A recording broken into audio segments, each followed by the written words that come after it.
نماز جنازہ کے بعد نماز جنازہ ہی کے متعلق ایک دو مسئلے اور سمجھ لیں۔ ایک تو یہ کہ غائبانہ نماز جنازہ نہیں ہے کہ میت سامنے ہونا اور غائبانہ نماز جنازہ پڑھی جائے، یہ جائز نہیں اور یہ کہیں سے ثابت نہیں۔ آپ صلی اللہ علیہ وسلم نے نجاشی بادشاہ کی نماز جنازہ غائبانہ پڑھی ہے، لیکن وہ اللہ تعالیٰ نے نجاشی کی میت کو سارے پردے ہٹا کر آپ صلی اللہ علیہ وسلم کے سامنے کیا ہے، اس لیے آپ صلی اللہ علیہ وسلم کے سامنے وہ جنازہ تھا تو وہ غائبانہ میں شامل نہیں ہوگا۔ اس لیے باقی آپ صلی اللہ علیہ وسلم کے کتنے صحابہ شہید ہوئے؟ یرموک کی لڑائی میں حضرت جعفر طیار آپ صلی اللہ علیہ وسلم کے چچا زاد بھائی ہیں، وہ شہید ہوئے۔ حضرت زید بھی، حضرت عبداللہ ابن رواحہ رضی اللہ عنہ بھی، اور دیگر کئی ایسی جنگیں تھیں جس میں آپ صلی اللہ علیہ وسلم خود شریک نہیں ہوئے، لیکن صحابہ وہاں گئے اور وہاں شہید ہوئے۔ لیکن کسی کی نماز جنازہ غائبانہ آپ صلی اللہ علیہ وسلم نے پڑھی ہو، ایسا نہیں ہوا۔ تو یہ آپ صلی اللہ علیہ وسلم کی خصوصیت کہ یہ جو آپ صلی اللہ علیہ وسلم نے نجاشی کی نماز جنازہ غائبانہ پڑھی، تو جیسے بیت المقدس اللہ نے آپ صلی اللہ علیہ وسلم کے سامنے کر دیا تھا معراج کے بعد، جب مشرکین مکہ نے کہا کہ بتائیں بیت المقدس کی کھڑکیاں کتنی ہیں، دروازے کتنے ہیں، روشندان کتنے ہیں، تو حضور فرماتے ہیں فَقُرِبْتُ كَرْبَةً مَا قُرِبْتُ مِثْلُ قَطُّ، جتنا میں اس دن پریشان ہوا اتنا کسی دن بھی نہیں ہوا کہ میں انہیں کیا جواب دوں۔ تو اللہ نے پھر سارے پردے میرے سامنے سے ہٹا دیے اور بیت المقدس کو سامنے کر دیا، اور پھر یہ سوال کرتے جاتے تھے اور میں اللہ کے حکم سے بتاتا جاتا تھا۔ اس کے علاوہ نماز جنازہ پڑھنے کے بعد نماز جنازہ کی اجتماعی طور پر نماز جنازہ کے بعد کی دعا نہیں ہے۔ آپ صلی اللہ علیہ وسلم نے سینکڑوں نماز جنازہ پڑھائے ہیں، لیکن کسی ایک نماز جنازہ کے بعد آپ صلی اللہ علیہ وسلم سے نماز جنازہ کے بعد کی دعا ثابت نہیں ہے۔ شریعت نے جہاں جو کام کہا ہے بس اتنا کر لینا یہ کافی ہے۔ نماز جنازہ چونکہ خود ایک دعا ہے، کئی جگہوں پر جب نماز جنازہ کی صفیں درست ہو رہی ہوتی ہیں تو امام صاحب اعلان کرتے ہیں بھائی نیت سمجھ لو، 4 تکبیر نماز جنازہ فرض کفایہ، اور ثنا واسطے اللہ کے، درود واسطے رسول اللہ صلی اللہ علیہ وسلم کے، اور دعا واسطے اس میت کے۔ تو دعا خود، نماز جنازہ خود دعا ہے، اس لیے اجتماعی طور پر اس انداز میں آپ صلی اللہ علیہ وسلم سے دعا ثابت نہیں ہے۔ اگر کوئی اس پر مصر ہو اور ضد کر رہا ہو تو اس سے صرف اتنا سوال کر لیں کہ آپ صلی اللہ علیہ وسلم کی مسنون دعائیں ہیں، ہر موقع کی دعا آپ صلی اللہ علیہ وسلم سے ثابت ہے۔ کھانا کھانے سے پہلے کی، بعد کی، کھانا آتے ہوئے دعا کون سی پڑھنی ہے، پہلا نوالا لیتے ہوئے کون سی دعا پڑھنی ہے، آپ کے ساتھ کوئی مریض بیٹھ کے کھانا کھا رہا ہے اس وقت کیا دعا پڑھنی ہے، گھر پہ داخل ہوتے ہوئے، نکلتے ہوئے، بیت الخلاء جاتے ہوئے، آتے ہوئے، یہ ساری دعائیں آپ صلی اللہ علیہ وسلم سے ثابت ہیں۔ اگر کوئی ایسی بات نماز جنازہ کے بعد اجتماعی دعا کی ہے اور دعا کرنی چاہیے اور دعا سنت ہے، تو وہ دعا کون سی ہے جو نماز جنازہ کے بعد کی جائے؟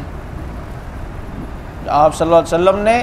نماز جنازہ کے بعد کون سی دعا پڑھی ہے؟ وہ دعا پھر حدیث میں تو ہوگی نہ کہیں، اور یہ ایسی بات بھی نہیں کہ ایک آدھ مرتبہ جنازے کسی کا نبی نے پڑھایا ہو تو کسی نے یاد کی ہو، کسی نے یاد نہیں، اللہ نے نبی کی دعاؤں کے یاد کروانے اور امت تک پہنچانے کے انتظامات حضرات صحابہ کرام رضوان اللہ علیہم اجمعین کے کمپیوٹر جیسے ذہن کے ذریعے کیے ہیں۔ تو جنازے کی نماز آپ نے تو کتنی نماز جنازہ پڑھائی ہیں، تو کسی ایک کے بعد تو کبھی کوئی ثابت ہو۔ فرض نمازوں کے بعد اللہم انت السلام و منک السلام کا ثبوت ہے، اللہم اعنی علی ذکرک و شکرک و حسن عبادتک کا ہے۔ تو اس لیے اس معاملے میں زیادہ بحث اور زیادہ جو ہے وہ لڑائی کرنے کی ضرورت نہیں ہے، بس آسان سا سوال ہے بھائی وہ دعا کون سی ہے جو نماز جنازہ کے بعد پڑھی جائے۔ اس کے بعد مرحلہ آتا ہے تدفین کا۔ میت کو جب لے کر جاتے ہیں تو بعض دفعہ بھی میت لوگوں کے کندھوں پر ہی ہوتی ہے کہ لوگ جو ساتھ والے ہوتے ہیں وہ جلدی جلدی قبریں تلاش کرتے ہیں، بیٹھ جاتے ہیں۔ تو یاد رکھیں کہ میت کی چارپائی رکھنے سے پہلے خود بیٹھنا یہ مکروہ ہے۔ میت کی چارپائی زمین پہ رکھنے سے پہلے جو شرکاء ہیں ان کا خود بیٹھ جانا یہ چیز جو ہے وہ مکروہ ہے، اور بیٹھنا بھی ہو تو بعد میں بیٹھ جائے۔ عذر ایک الگ چیز ہوتی ہے، مجبوری ہے تو الگ، لیکن اس میں بھی قبروں کو صوفہ بنا کے نہیں بیٹھنا چاہیے۔ کوئی کون سی قبر پہ بیٹھا ہوتا ہے، کوئی کون سی قبر پہ بیٹھا ہوتا ہے، کوئی کون سی قبر پہ، تو بھائی قبر کے اوپر بیٹھنا اس طریقے سے جو ہے وہ جائز نہیں ہے۔ تو بہرحال اب جب میت کو رکھ لیا تو فقہاء نے لکھا ہے اگر وہ میت عورت کی ہے تو اسے پردے کے اندر جو ہے وہ کوشش کی جائے کہ دفنایا جائے تاکہ بے پردگی نہ ہو۔ یعنی کہ میں نے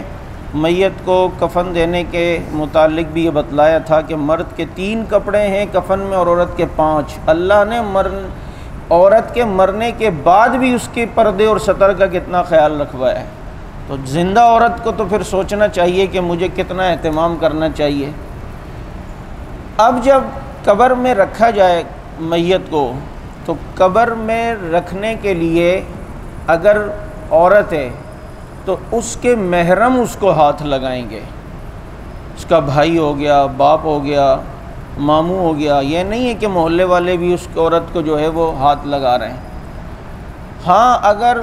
لاوارث عورت کی لاش ملی اور کوئی بھی نہیں ہے دفنانے کے لیے تو میں یہ بار بار کہہ رہا ہوں عذر اور مجبوری ایک الگ چیز ہے، اس میں تو پھر عذر ہے۔ لیکن اگر ایسی صورت نہیں ہے تو قبر میں کزن نہیں اترے گا۔ یہ جو قبر میں پہلے ہی کزن اتر جاتے ہیں، جی ہماری کزن ہے ہم دفنائیں گے، چاہے وہ بڑی عمر کی ہو، اماں بھلے 60-65 سال کی ہو، ان کو بھی جو ہے وہ غیر محرم ہاتھ نہ لگائے۔ اور جب قبر میں اتار رہے ہوں تو اتارتے ہوئے ایک دعا ہوتی ہے، بسم اللہ وعلی ملت رسول اللہ، چاہے مرد کو اتاریں چاہے عورت کو، قبر میں رکھتے رکھتے یہ دعا پڑھنی چاہیے، بسم اللہ وعلی ملت رسول اللہ۔ اور جب میت کو قبر میں رکھیں تو یوں چت لٹا کے نہیں لٹانا چاہیے، بلکہ میت کو کروٹ کے بل لٹانا چاہیے۔ جو مشرقی دیوار ہوتی ہے قبر کی تو اس کے ساتھ اس کی کمر لگی ہوئی ہو بالکل کروٹ کی طرح، یعنی میت کا صرف چہرہ قبلے کی طرف نہیں،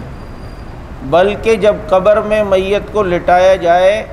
تو اس کا چہرہ بھی قبلے کی طرف ہو، سینہ بھی قبلے کی طرف ہو، پیٹ کا رخ بھی قبلے کی طرف ہو، گھٹنوں کا رخ بھی قبلے کی طرف ہو۔ یہ سنت طریقہ ہے۔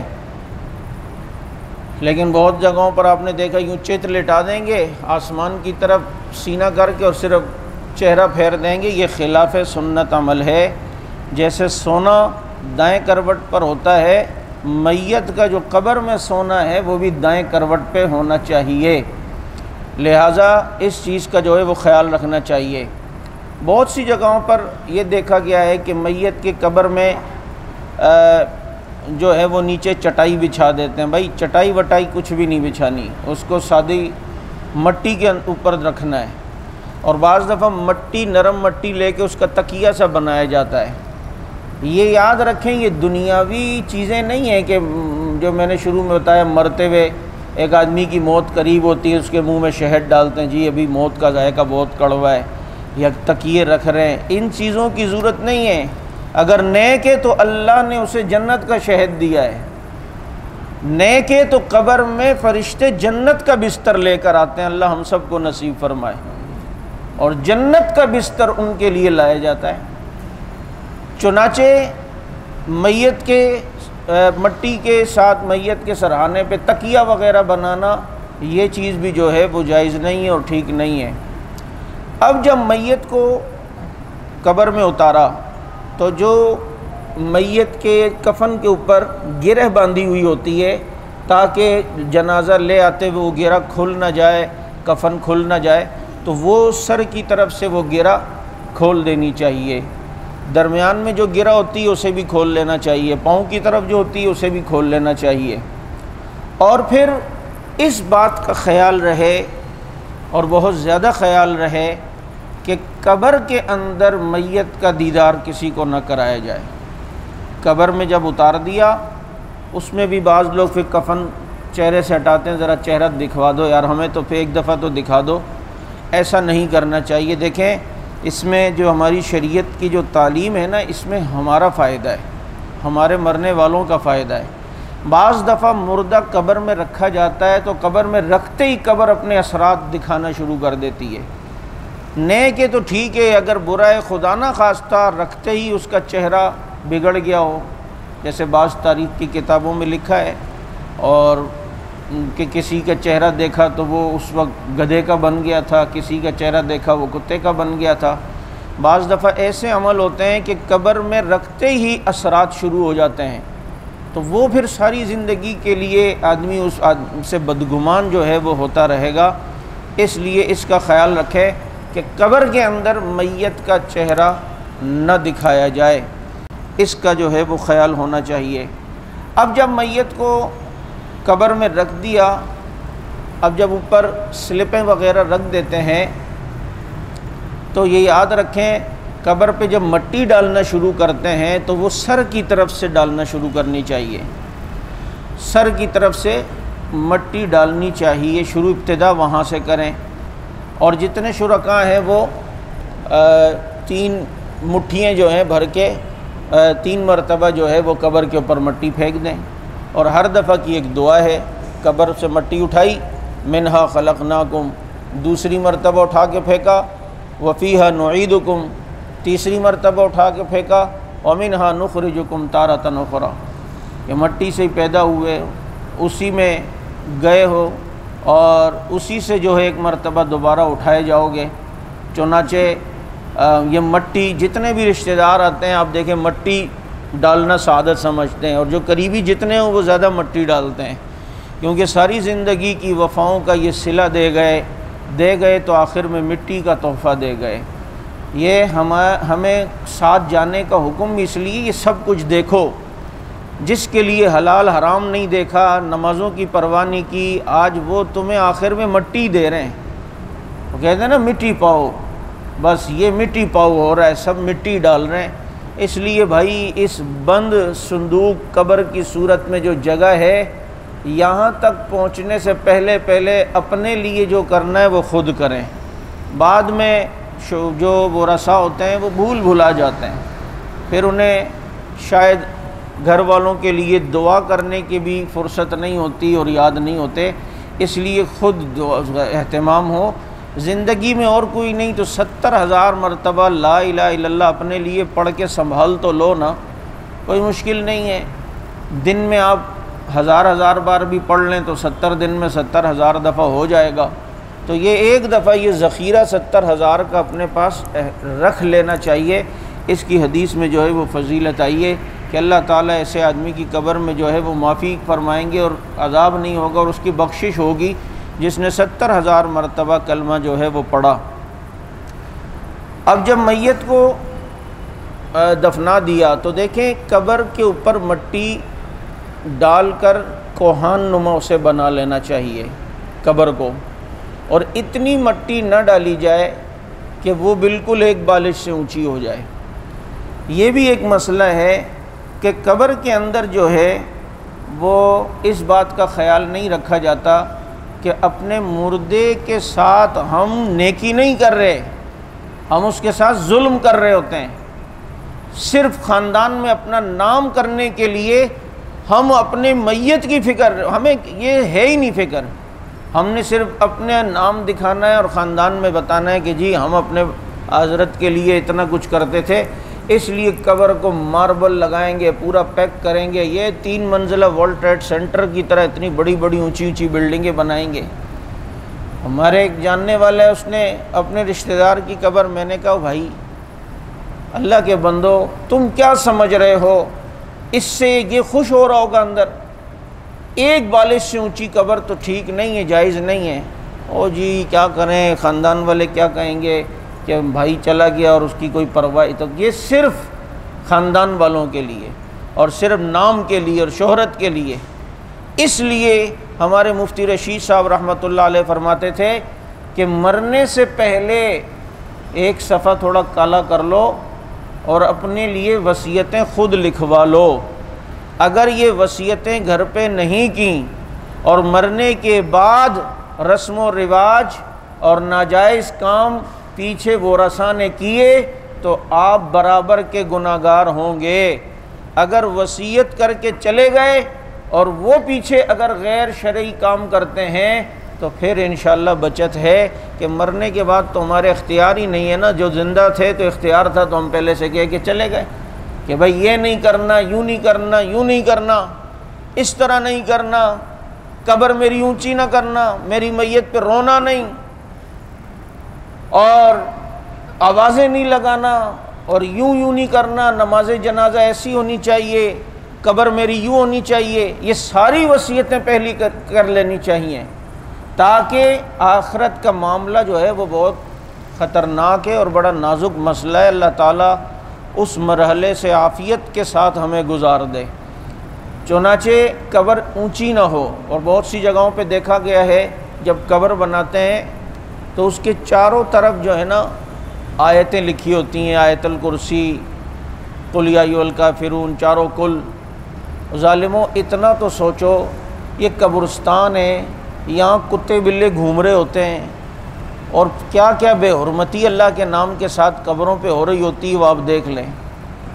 اسی لیے جو قبرستان ہوتا ہے، علماء نے لکھا ہے یہ کتبے جو بناتے ہیں صرف اپنے مردے کا نام، تاریخ وفات، اور بس اتنا لکھ لو کافی ہے، اس پر بھی کلمے، آیتیں یہ وہ نہیں ہوں کہ عموماً لوگ قبروں کے اوپر سے چڑھ چڑھ کے جا رہے ہوتے ہیں، پھر کتے بلے گھوم رہے ہوتے ہیں، اور وہ سمجھ رہا ہوتا ہے کہ اس پہ مجھے میرے مردے کو بڑا اجر ملے گا، اور بہت اس کو قبر ٹھنڈی ہو رہی ہوگی، اور یہ جو اس کی بے حرمتی ہو رہی ہے اللہ کے ناموں کی، اس کا وبال پھر کون سہے گا۔ اور قبر کو پختہ نہیں کرنا، پکی قبر پر 40 سال رحمت کا ایک قطرہ نہیں گرتا، 40 سال۔ ہاں اس کی اجازت ہے کہ آپ، یہ مثال کے طور پہ قبر ہے تو اس کے چاروں طرف ایک ایک بلاک آپ لگا دیں تاکہ مٹی بار بار بارش یا کسی اور وجہ سے بہہ بہہ کر ختم نہ ہو جائے۔ یہ چاروں طرف سے ایک ایک بلاک ایسے کہ ایک بالش سے اونچی نہ ہو، یہ لگا دیں، اور درمیان میں جو ہے وہ کچی ہونی چاہیے۔ یہ ٹھیک ہے، اس طرح کر سکتے ہیں کہ چاروں طرف سے بلاک کر دیے اور درمیان میں جو ہے وہ خالی ہو، اس طرح گنجائش ہے۔ لیکن یہ اوپر سے بھی قبر کو بالکل پیک کرنا،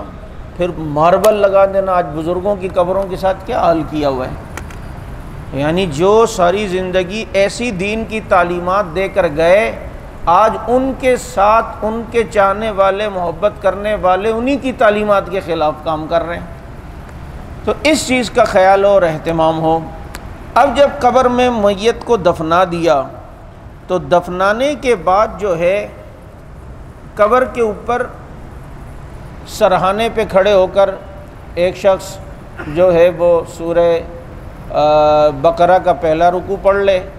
اور ایک شخص قبر کے پاؤں کی طرف کھڑے ہو کر سورہ بقرہ کے آخری جو ہے وہ 2 آیتیں پڑھ لے آمن الرسول سے، تو یہ چیز کر سکتے ہیں۔ لیکن اس میں بعض دفعہ دیکھا گیا ہے کہ پڑھنے والا قبر کی مٹی میں یوں شہادت کی انگلی ڈالتا ہے، اور انگلی یوں رکھ کے جو ہے نا پھر وہ پڑھ رہا ہوتا ہے، وہ سمجھ رہا ہوتا ہے کہ پڑھ کے یہ اندر سے بلوٹوتھ ہو کر یہ قرآن اس کی قبر میں جائے گا۔ یہ اس طریقے سے نہیں ہوتا، یہ انگلیاں شنگلیاں رکھنے کا کام نہیں کریں، یہ ضروری نہیں ہے، بلکہ نہیں رکھنی چاہیے، اس سے علماء نے منع کیا ہے۔ باقی سورہ بقرہ کا پہلا رکوع سرہانے پہ اور دوسرا رکوع آخری 2 آیتیں وہ اس کے پاؤں کی طرف کھڑے ہو کے جو ہے وہ پڑھ سکتے ہیں۔ علماء نے یہ بھی لکھا ہے کہ آپ کی میت اگر قریبی ہے تو تدفین کے بعد بھی کچھ ساعتیں اس کی قبر کے پاس بیٹھ جائیں، کیونکہ فرشتوں کے حساب کتاب کے آنے کا ٹائم ہوتا ہے، اور یہ قبر میں مردہ یہ جو دفنا کے جا رہے ہوتے ہیں نا لوگ، تو ان کی جو چپلوں کی آواز آ رہی ہوتی ہے یہ بھی سن رہا ہوتا ہے، اے جا رہے ہو چھوڑ کے کہاں، میرا بیٹا کہاں جا رہا ہے، ابو کہاں چھوڑ کے جا رہے ہو۔ یہ قبر کا حال کہتے ہیں نا مردہ ہی جانتا ہے، اس لیے اس سے پہلے ہم نے خود سارے اعمال کی تیاری کرنی ہے۔ تو اس وقت تھوڑی دیر تک اس کے ساتھ قبر میں رہا جائے، جیسے کہ دلہن کو لے کے جب جاتے ہیں نا تو ساتھ میں گھر کی ایک دو بڑی بوڑھیاں بھی چلی جاتی ہیں کہ ایک دم ہی گھر سے رخصت کر دیے گاڑی میں، جا بیٹا شکر ہے تیرے سے جان چھوٹی، تو وہ بیچاری وہاں جا کر سب اجنبی کو دیکھے گی، تو لیکن اپنے ساتھ والی ہوتی ہیں تو کچھ تھوڑی تسلی ہوتی ہے۔ تو اس طرح قبر کے پاس جو ہے کچھ دیر بیٹھ جانا چاہیے تاکہ جو ہے کچھ نہ کچھ اس کو اس جگہ سے مناسبت ہو۔ یہ بھی لکھا ہے کہ جب مردے کو قبر میں دفنایا جاتا ہے اور فرشتے حساب کتاب کے لیے آتے ہیں تو وہ وقت وہ ہوتا ہے جیسے ہماری دنیا میں مغرب کا ٹائم ہونے والا اور عصر کا ٹائم جانے والا ہو۔ تو ایک نمازی مردہ جو ہے وہ فرشتوں سے یہی کہے گا بھائی میری عصر جا رہی ہے، دیکھو بالکل مغرب قریب ہو گئے تھے، عصر وصر چھوڑو گئے وہ دن، اب جو ہے وہ نمازیں نہیں، اب حساب کتاب کا ٹائم ہے۔ یعنی نمازی آدمی کو اپنی نماز کی فکر وہاں بھی ہے۔ چنانچہ تھوڑی دیر قبر کے پاس بہرحال مردے کو کی مناسبت کے لیے، مانوسیت کے لیے ان کے ورثاء کو بیٹھ جانا چاہیے۔ قبر میں مردے کو دفنانے کے بعد قبر پہ اذان دینا یہ بھی بدعت ہے۔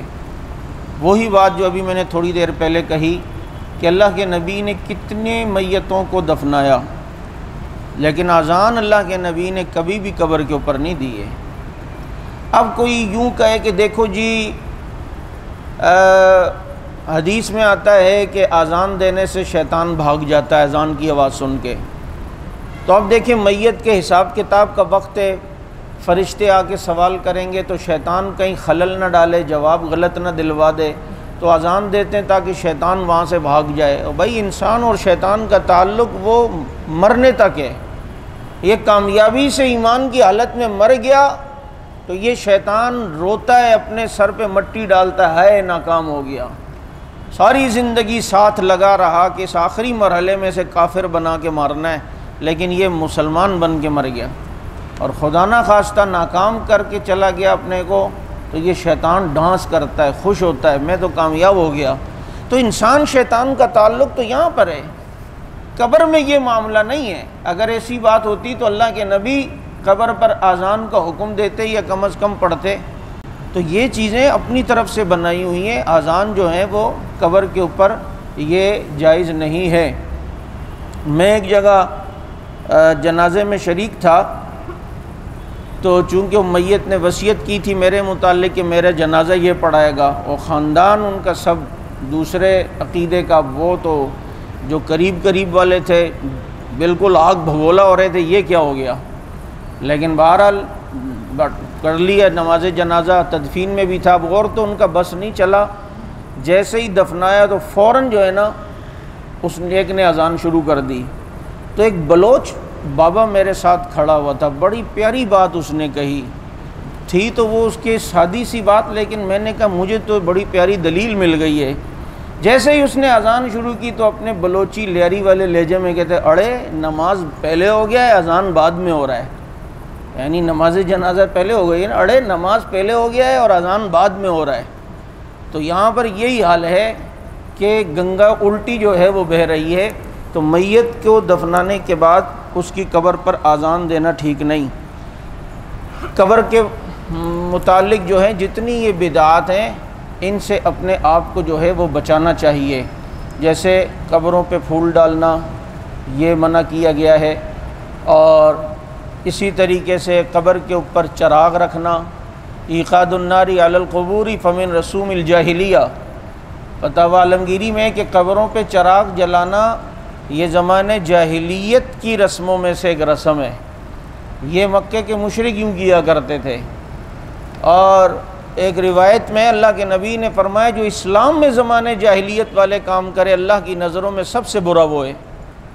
تو دونوں باتوں کو اگر ملائیں تو قبر پہ چراغ جلانے والا اللہ کی نظروں میں سب سے برا ہے، کیونکہ یہ وہ کام کر رہا ہے جو زمانے جاہلیت کے لوگ کرتے تھے، یا بہت سے لوگ جب جاتے ہیں اپنے یہاں لوگ رشتہ داروں کی قبر پہ تو ساتھ میں اگربتی کی پوری جو ہے نا وہ ڈبیا لے کے جاتے ہیں، پورا ایک ڈبہ، اور لگا رہے ہوتے ہیں، اور جی خوشبو، کہ بھائی اس کو خوشبو کے اندر جا رہی ہے، تو یہ اس سے کوئی چیز جو ہے وہ قبر کو ثواب نہیں پہنچتا، یہ تو مال کا ضیاع ہے۔ یہی پیسے، چاہے وہ 100 روپے کا آپ نے خریدے یا اگربتی خریدی ہے، یہی 100 روپے جاتے جاتے کسی کو صدقہ کر دیں اس میت کے ثواب کے لیے، تو کوئی فائدہ تو ہوگا نا۔ تو اس کے اوپر اس طریقے سے کرنا، چراغ جلانا اور اگربتیاں جلانا، یہ چیز جو ہے وہ ٹھیک نہیں ہے۔ اسی طرح یہ یاد رکھیں ایک مسئلہ کہ قبر میں مردے کو امانتاً دفنانا یہ صحیح ہے یا نہیں۔ بہت سی جگہوں پر لوگ دفنا دیتے ہیں، کہتے ہیں یار ابھی امانتاً، پھر بعد میں جو ہے نا وہ فلاں آئے گا، یہ آئے گا۔ تو قبر میں میت کو امانتاً دفنانے کا کوئی کانسیپٹ، فلسفہ اسلام میں نہیں ہے۔ قبر میں میت کو امانتاً نہیں دفنانا، اور دفنا نہیں سکتے کہ یہ ابھی دفنا دو بعد میں نکالیں گے، یہ چیز جو ہے وہ ٹھیک نہیں ہے۔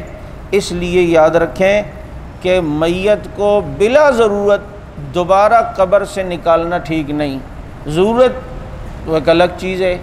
کہ ضرورت جیسے ایسی جگہ دفنا دیا، وہ کسی کی زمین ملکیت کی تھی اور اسے پتہ ہی نہیں، بعد میں اس نے پھڈا کھڑا کر دیا، بھائی اٹھاؤ یہاں سے،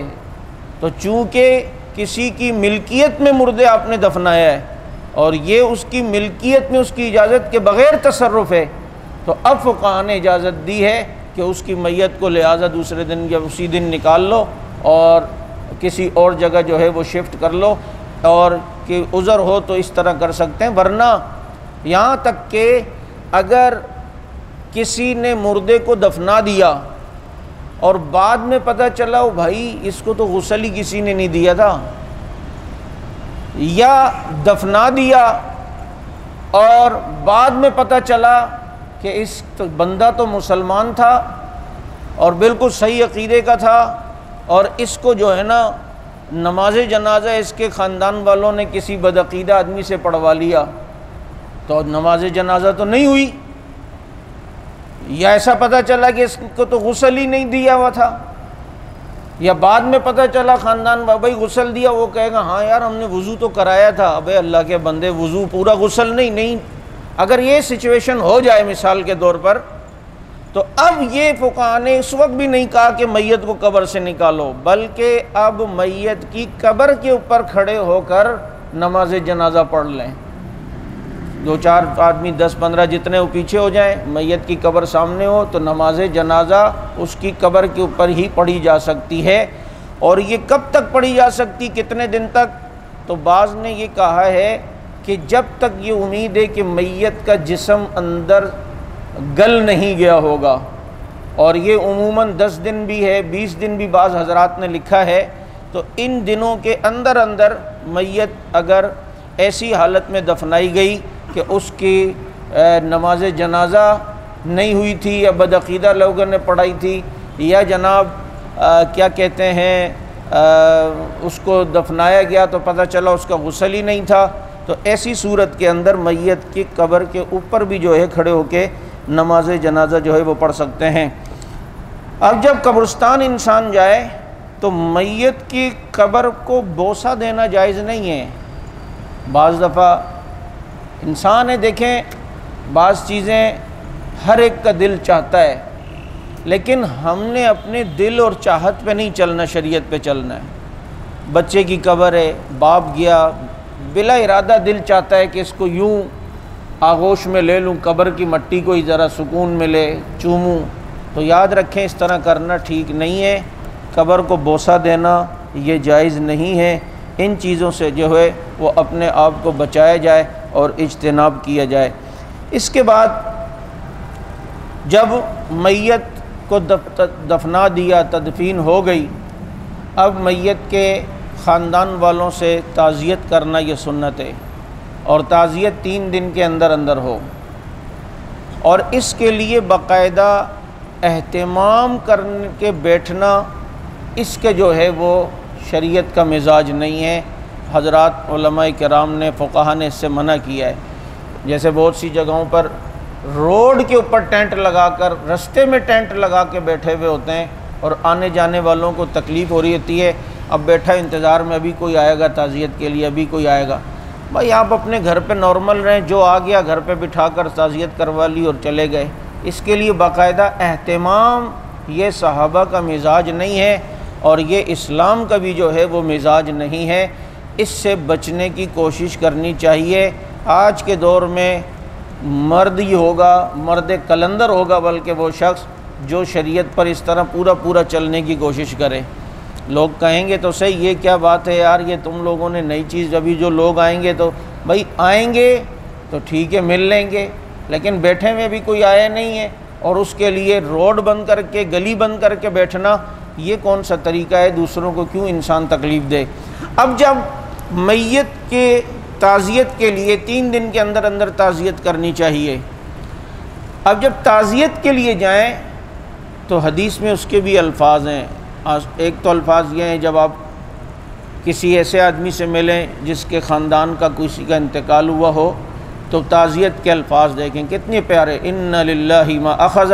ولہ ما اعطى وکل شیء عندہ باجل مسمى فلتصبر ولتحتسب۔ اللہ ہی کے لیے، ان للہ ما اخذ، جو اللہ نے لیا ہے وہ اللہ کا ہی ہے اور جو اللہ نے دیا ہے وہ بھی اللہ کا ہے، وَلَهُ مَا آتَى وَكُلُّ شَيْءٍ عِندَهُ بِأَجَلٍ مُّسَمًّى، ہر چیز کا ایک وقت مقرر ہے۔ فَلْتَصْبِرْ وَلْتَحْتَسِبْ، صبر کر لو، اللہ تعالیٰ بہت اجر عطا فرمائیں گے۔ ایک صحابی کے بیٹے کا انتقال ہوا، اللہ کے نبی نے انہیں خط لکھا تعزیت کا، تو پتہ چلتا ہے خط کے ذریعے بھی تعزیت ہو سکتی ہے، فون کے ذریعے، میسیجز کے ذریعے۔ تو خط لکھا اور اس کے الفاظ کچھ یوں تھے کہ دیکھو اللہ کی یعنی چیز تھی، اللہ نے لی، تم واویلا کرو گے تو تمہیں وہ چیز ملے گی نہیں، لیکن صبر کر لو گے تو اس کے بدلے میں اللہ تعالیٰ تمہیں آخرت میں بہت اجر عطا فرمائیں گے۔ اس لیے تعزیت یوں، اگر یہ عربی میں یاد نہیں ہے تو اردو میں اچھے الفاظ سے انسان تعزیت کر لے، بھائی اللہ ہی کی مرضی تھی، اللہ ہی کی چیز تھی، اللہ نے لے لی، بس اب صبر کیجیے، اللہ تعالیٰ بہت اجر دے گا۔ یہ اس طرح الفاظ کے ساتھ بھی تعزیت کر سکتے ہیں۔ اب بعض دفعہ جاتے ہیں تو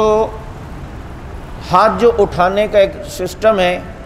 اس میں اتنی اجازت ہے کہ مثلاً ایک دفعہ آپ گئے اور یوں ہاتھ اٹھا لیا اور اس کے لیے دعا کر لی، لیکن یہ بات یاد رکھیں، اب میرے ساتھ مثال کے طور پہ 4-5 آدمی گئے، ہم ساتھ ہی گئے اور جا کے بیٹھیں، اب میں کہتا ہوں چلیں جی دعا کریں، تھوڑی دیر بعد میرے ساتھ آنے والا دوسرا وہ بھی کہے چلو جی دعا کرو، پھر تیسرا کہے گا بے اللہ سوچت کا وا، پھر چوتھا کہے گا بے اللہ سوچت کا وا، اس کو کوئی کہ ادھر ہم لاش ہی اچت کرتے رہیں گے۔ ایک نے کر دی کافی ہے نا، بس ہو گئی۔ تو یہ بار بار یوں ہاتھ اٹھانا اور یوں کرنا، یہ چیز جو ہے وہ ٹھیک نہیں ہے۔ آپ نے بغیر ہاتھ اٹھائے اگر تعزیت کر لی تو یہ زیادہ بہتر ہے، اور بغیر ہاتھ اٹھائے اس کو دعا دے دی اور تعزیت کے یہ الفاظ کہہ دیے تو یہ ٹھیک ہے۔ اگر ہاتھ اٹھانے کے کہیں سسٹم ہے تو بعض حضرات نے کہا ہے کہ ایک دفعہ آپ اس طرح کر سکتے ہیں، ہاں آپ بیٹھے ہوئے تھے، آپ نے دعا کر لی، اس کے بعد کوئی نئے لوگ آئے ہیں، اب انہوں نے کہا ہے تو چونکہ وہ پہلی والی دعا میں شریک نہیں تھے، تو اگر وہ ہاتھ اٹھاتے ہیں تو چونکہ اب وہ پہلے شریک نہیں تھے تو ان کے ساتھ آپ بھی ہاتھ اٹھا لیں، تو اس چیز کی جو ہے وہ اجازت ہے۔ لیکن جو ساتھ سارے آئے ہوئے اور سارے تھوڑی تھوڑی دیر میں، اور بعض جگہوں پر عجیب رسم ہم نے دیکھی ہے کہ دیکھیں سب سے پہلے شریعت کو دیکھنا ہے، داخل ہوتے سلام کرو۔ یہ میرا یہ کلپ کے ذریعے سے جو اندرون سندھ کے لوگ جو ہیں وہ دیکھ رہے ہیں تو وہ دیکھیں تو وہ ذرا اس مسئلے کو توجہ سے، کیونکہ اندرون سندھ میں تعزیت کا، اچھا ہر جگہ کی تعزیت کے مزاج بھی الگ ہے، ہمیں چونکہ کئی علاقوں میں جانا ہوتا ہے تو بہت سے ڈرامے بازیاں دیکھنے کا ہمیں موقع جو ہے وہ مل جاتا ہے۔ اندرون سندھ کا مزاج یوں ہے کہ آپ جیسے ہی داخل ہوئے تو آپ نے سلام نہیں کرنا، پہلے ہی داخل ہو کے پہلے ہاتھ اٹھانے سب نے، دعا ہو گئی، اب سب کھڑے ہوں گے، ایک دوسرے سے سلام کریں گے اور ہاتھ ملائیں گے۔ حالانکہ شریعت کا مزاج کیا ہے کہ داخل ہوتے ہی پہلے کیا کرنا ہے؟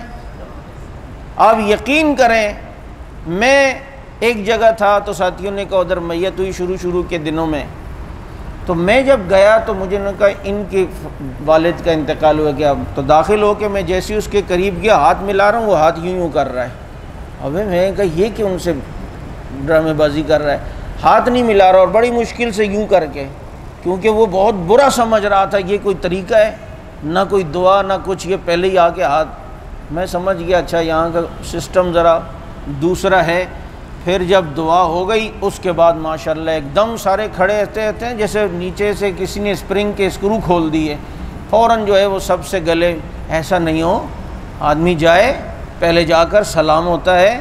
علیک سلیک ہوتی ہے، سلام کے بعد پھر جو ہے آپ نے اس سے تعزیت کرنی ہے، دعا کرنی ہے، اس سے تعزیت کے الفاظ کہنے ہیں، وہ بعد میں جو ہے وہ کرنی چاہیے۔ اب یہ یاد رکھیں کہ جس کی تعزیت کر رہے ہیں، کسی کے یہاں میت ہو گئی تو اس کے پڑوسیوں کو چاہیے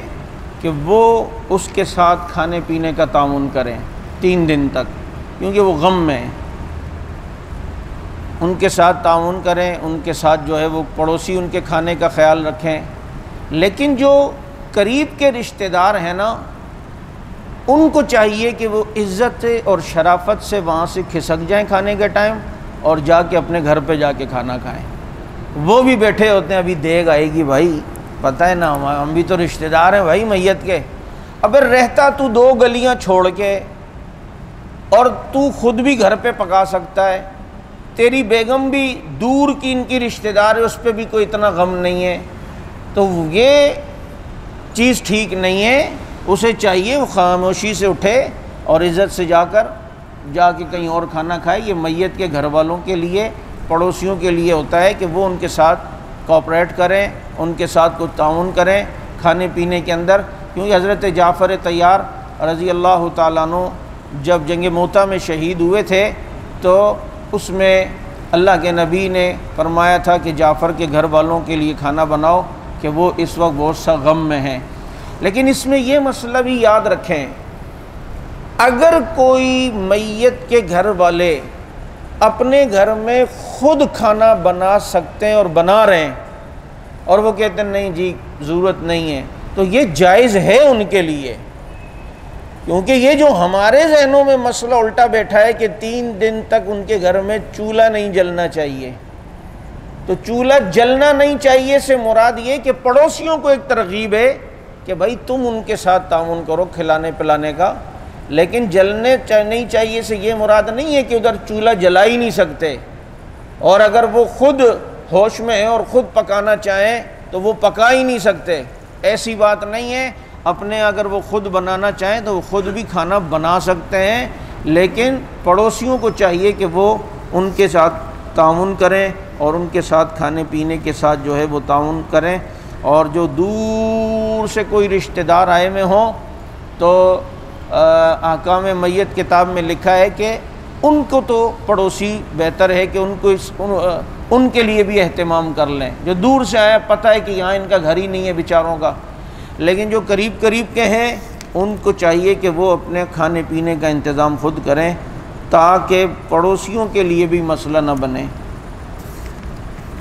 اور پھر ہمارے یہاں مزاج یہ ہے کہ اگر کسی پڑوسی نے اپنی گنجائش کے مطابق آلو والے چاول بھیج دیے یا چھولے والے، ابے یار چکن نہیں بھیجی،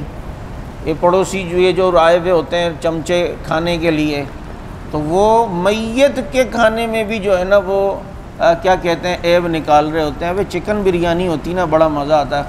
ہے، بنتے سیٹ ہیں اور بھیج دی چھولے کی بریانی، تو وہ جو ہے ان کی جتنی گنجائش ہے وہ اسی طریقے سے کرے گا، لہٰذا اس پر اس طرح تنقید کرنا یہ چیز ٹھیک نہیں ہے۔ کوئی مسئلہ ذہن میں ہو تو پوچھ سکتے ہیں۔